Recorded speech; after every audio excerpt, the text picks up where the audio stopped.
Exercise है exercise 1.2। Exercise 1.2 जिसमें हमारे पास कुछ प्रॉपर्टीज़ यूज़ होंगी। वो प्रॉपर्टीज़ आपको भी मालूम होनी चाहिए। और वो प्रॉपर्टीज़ क्या हैं कि अगर x की पावर m है और मल्टीप्लाई हो रही है x की पावर n के साथ, तो अगर आप गौर से देखें तो ये बेसिस इनकी क्या है, सेम है। तो जब बेसिस सेम हो और वो दोनों चीज़ें आपस में मल्टीप्लाई हो रही हो तो उनकी पावर जो है वो आपस में क्या हो जाती हैं, ऐड हो जाती हैं। पहली प्रॉपर्टी। दूसरी प्रॉपर्टी ये होगी कि अगर बेसिस सेम हो और वो दोनों आपस में एक दूसरे के ऊपर डिवाइड हो रही हों तो जो पावर हैं वो आपस में क्या हो जाती हैं, सब्ट्रैक्ट हो जाती हैं। तीसरी प्रॉपर्टी हमारे पास ये होगी कि अगर x की पावर m है और बाहर m है n है, तो इस तरह अगर ब्रैकेट के बाहर वो पावर लिखी हुई है तो पावर अंदर वाली पावर के साथ क्या हो जाएगी, मल्टीप्लाई हो जाएगी। तो ये हो जाएगा x की पावर m n। ठीक हो गया। और इसकी जो एक और प्रॉपर्टी है जो कि एटलीस्ट प्रॉपर्टी तो नहीं है, लेकिन आप लोग अगर देखना चाहें तो वो देख सकते हैं कि अगर x हो और नीचे y हो और इनकी पावर माइनस, हम कोई मतलब नेगेटिव पावर है इसकी, -n है, -2 है, कुछ भी कह लो, तो अगर हम इसकी पावर को पॉजिटिव करना चाहते हैं तो ये पावर ऊपर नीचे नहीं जाएगी, बल्कि ये जो अंदर वाला फ्रैक्शन है वो क्या हो जाएगी, उलट जाएगी। तो ये क्या हो जाएगा, y/x, और पावर उसी दौरान सीधा क्या हो जाएगी, पॉजिटिव हो जाएगी। ठीक है, बस ये 4 प्रॉपर्टीज़ हैं जो कि इस एक्सरसाइज में इस्तेमाल हो रही हैं। बस यही आप लोगों को रगड़ लो, बस याद कर लो अच्छे से, तो आपकी ये पूरी एक्सरसाइज हो जाएगी, कोई इतना इशू नहीं होगा। ठीक हो गया। चलते हैं हम एक्सरसाइज नंबर के पहले सवाल पे, 1.2 के पहले सवाल पे। तो क्वेश्चन नंबर 1 है, उसका पार्ट नंबर 1 है। हमने क्या करना है, रेडिकल्स कुछ दिए हुए उसको सिंप्लीफाई करना है। तो वो कहते हैं √3 का 6 है और डॉट √3 का 6 है। ठीक हो गया। तो हमारा पहला पार्ट कह लो या फिर पहला जो पार्ट है वो कुछ इस तरह का है। तो इसको सॉल्व करने के लिए हमें क्या करना पड़ेगा, सॉल्व करने के लिए हम पहले ऐसा कर लेते हैं कि इनकी जो रेडिकल्स पावर है ना, उसको मतलब ये जो रेडिकल है उसको पावर की शक्ल में अगर हम लिख देते हैं तो ये कुछ यूँ हो जाएगा, 6 की पावर 1/3। ठीक है। अब चूँकि बेसिस सेम है, आपको नज़र आ रहा है बेसिस सेम है, तो इनकी जो पावर्स हैं वो आपस में एक दूसरे के साथ क्या हो जाएंगी, ऐड हो जाएंगी। ये बिल्कुल ये वाला प्रॉपर्टी है। तो ये क्या हो जाएगा, 6 की पावर 1/3 + 1/3। अब उनका जो एलसीएम वगैरह होगा तो 6 की पावर क्या हो जाएगी, 2/3। ठीक हो गया। अब 6 का हम क्या कर लेते हैं,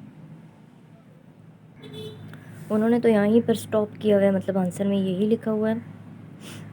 ठीक हो गया। और अगर हम इससे ज़्यादा आगे जाना भी चाहें तो 6 की पावर 2 लिख कर जो 1/3 है उसको बाहर लिख देंगे, जो 6 की पावर 2 है वो इस पर अप्लाई हो जाएगी और 1/3 को वापस रेडिकल के फॉर्म में लिख देंगे। तो ये हो जाएगा 36 का क्यूब का स्क्वायर रूट।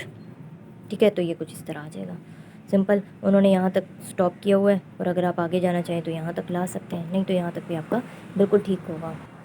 हम पार्ट नंबर 2 पे चलते हैं। पार्ट नंबर 2 वो कहते हैं √4 की पावर 5 डॉट √8 की पावर 5। सही हो गया।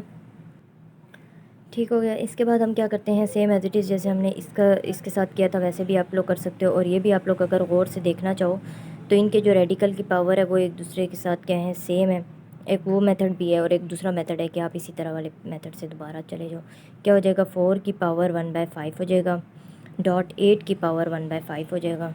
ठीक है। अब सबसे बड़ा मसला हमारे पास यहाँ पर ये है कि हमारे पास 4 की पावर 1/5 है यहाँ पर, और यहाँ पर 8। चूँकि बेसिस सेम नहीं है तो बेसिस सेम करनी पड़ेंगी। बेसिस सेम हम 2 की फॉर्म में कर सकते हैं कि ये जो 2 होता है, ये 4 अगर बने तो 2 की पावर 2 4 होता है। ठीक है, 1/5 कर दिया।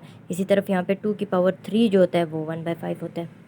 ठीक हो गया। अब ये जो 2 की पावर है, ज़ाहिर है हमने यहाँ पे यही देखा था कि जब इस तरफ ब्रैकेट के बाहर हो तो पावर्स आपस में क्या हो जाती है, multiply. Same as it is यहाँ पे क्या हो जाएगा, 2 की पावर 2/5 हो जाएगा, डॉट यहाँ पे हो जाएगा 2 की पावर 3/5 हो जाएगा। ये डॉट का मतलब है मल्टीप्लाई। ठीक है, मल्टीप्लाई।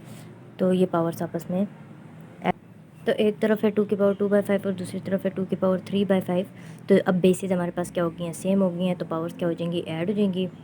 +3/5 ऐड होके क्या हो जाएगा, 2 की पावर 5/5, और 5 और 5 आपस में कैंसिल हो गया, यानी कि 2 की पावर 1 जो कि इक्वल है 2 के। तो सिंपल ये वाला सवाल हो गया हमारा। चलते हैं पार्ट नंबर 3 की तरफ। पार्ट नंबर 3 में वो कहता है √x की पावर 4 है, डॉट √4 और x की पावर क्यूब है, यानी कि रेडिकल की पावर 4, सॉरी।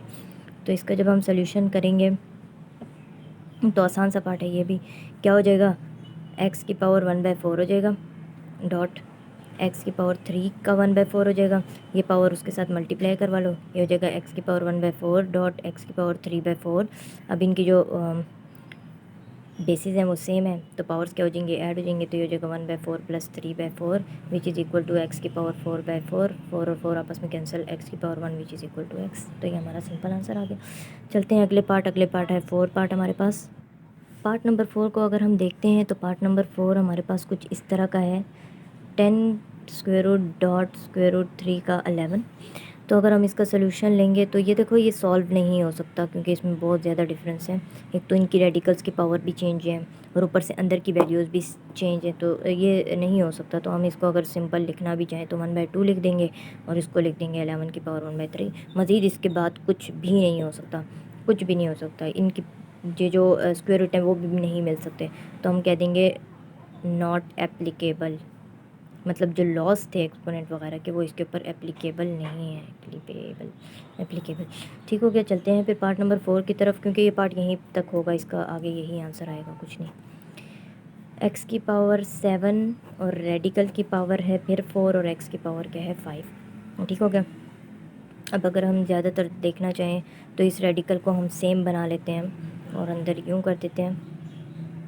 ठीक हो गया। अब ये जो रेडिकल है इसकी पावर हम कुछ यूँ इस तरह लिख देते हैं। पहले हमने कॉमन ले लिया, कॉमन लेने के बाद पावर में कन्वर्ट किया, तो ये x की पावर 7, ये x की पावर 5। तो हमने पीछे लॉ पढ़ा था कि जब बेसिस सेम हो और ये चीज़ें आपस में तो पावर्स क्या हो जाती हैं, माइनस हो जाती हैं। तो ये हो जाएगा 7 - 5 की पावर 1/4। तो ये हो जाएगा x की पावर 2/4, यानी कि इसका आंसर आ जाएगा 2, और 2 जब इससे मतलब ऊपर आ जाएगा और ये आपस में कैंसिल हो जाएगा। तो ये आ जाएगा स्क्वायर रूट x। क्यों, यहाँ पे बना 1/2 और जो 1/2 होता है वो सिंपल स्क्वायर रूट होता है और कुछ नहीं। बस यहाँ तक ही। नंबर 5 हो गया था। पार्ट नंबर 6 पे चलते हैं। पार्ट नंबर 6 था हमारे पास स्क्वायर रूट 3 और अंदर था 5000, नीचे था स्क्वायर रूट 3 और अंदर था 5। ठीक हो गया। हम यहाँ पर भी वही सीन कर सकते हैं कि जो रेडिकल है उसको कॉमन ले लिया जाए या ग्रेटर करके लिखा जाए, और 5000 ऊपर हो जाएगा और 5 नीचे हो जाएगा। इनके आपस में क्या हो जाएगी, कटिंग हो जाएगी। ऊपर क्या बन जाएगा, 1000। ठीक हो गया। अब हम इसको उस फॉर्म में लिख लेते हैं। तो ये हो जाएगा 1000 की पावर 1/3।